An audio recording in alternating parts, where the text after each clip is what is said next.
Never knew a moment could feel so right, could slow down time. So in this vehicle we have a whole heap of upgrades we're going to be doing to it. We're going to go the snorkel, which is a Safari Armax.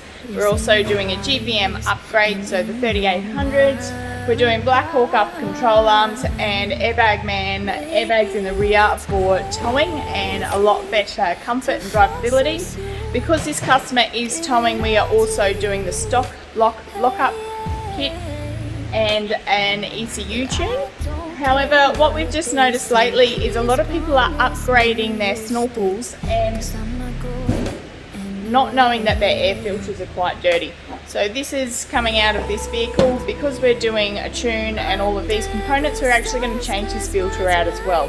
So these are some really good maintenance things you want to make sure that you're on top of when you're looking at these kind of upgrades as well.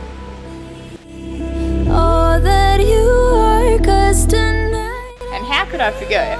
We are also doing a turbo back exhaust. So this is a pre-DPF model. So turbo back exhaust will help with breathability, also keeping everything nice and cool and flowing well.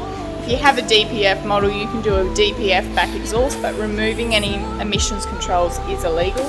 So really not recommended, but on this vehicle, it's a fantastic idea to pop on one of these turbo back exhaust systems. There's no second guessing, I can be myself. You understand so well.